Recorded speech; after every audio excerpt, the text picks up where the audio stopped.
Impressive. You're learning self-control. But at any rate, chocolate doesn't exactly fall from the sky. Toru had to have paid for it out of her own pocket. So how is it we didn't realize that at the time? It's 'cause she was so damn happy about it! How could we know she was broke? She didn't have to get that stuff for us, but hey, she thought it'd be fun to spend all her money. She could have bought herself new clothes or paid for a class trip or something. Talk about stupid! I mean, what was she thinking? All she's doing is making things hard on herself. Oh, hey, you know what? There's this kid in my class who reads a lot. Huh? Yeah, so he got this new book and he brought it with him yesterday. It was called A Guide to the World's Greatest Fools. He's always bringing funny books like that. This one time, he brought one called The Universe of Stew. Did you have a point in there somewhere? Oh, right. So anyway, a bunch of us sat down and read this book together. There was this one story in it I remember. It was called The Most Foolish Traveler in the World. You see, once upon a time, there was this foolish traveler who had gone on a journey. Why was he foolish? Well, because he was fooled by everyone he met. Please, some money for medicine. Everywhere he went, people made up all kinds of sad stories to tell him, and the traveler fell for every one of them. I have a sick younger sister. I don't have money to buy seeds to plant in my fields.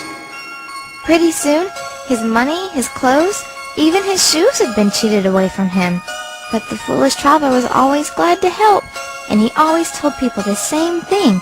He said, "I wish you happiness."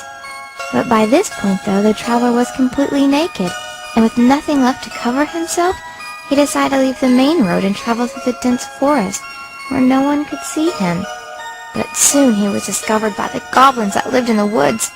The goblins wanted to eat the traveler's body, so they begged and they pleaded and they used kind words to try and trick him. Of course, the traveler was fooled. First he let the goblins eat one of his legs, then an arm, then more and more.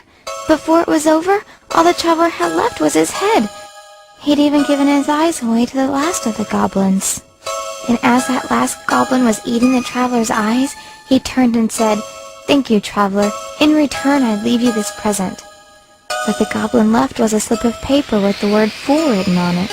The traveler couldn't see it. He didn't know what it was. Even so, tears began to flow down his face. "Thank you," he said. "This is the first present anyone's ever given me. I'm so happy. I'm so happy, thank you." Even without his eyes, he cried and he cried great tears of joy. Then, the traveler died, the smile still on his face.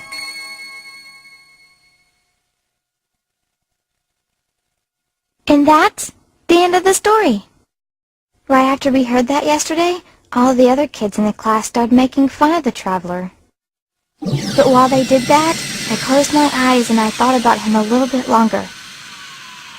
I thought about how he'd given everything away until all he had left was his head, and how at the end, he still cried for joy as he said thank you.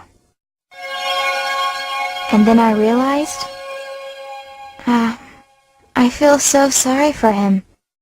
See? Loss, hardship, things like that, you can't only focus on them. The traveler didn't. He never thought about his own troubles at all. I imagine that it probably does sound foolish to some people, but not to me.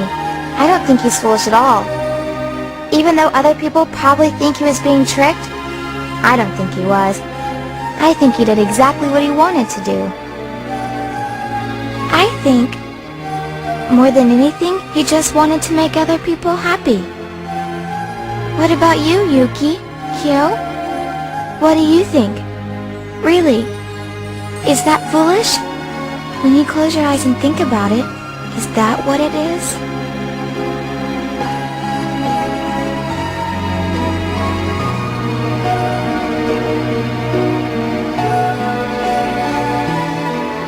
I'm going for you.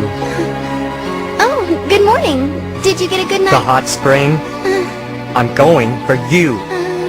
I didn't make anything or get you anything for White Day. So instead, I'll put up with that damn Yuki and I'll go to the hot spring for you. Maybe you don't care either way. You know, whether I go or not, but...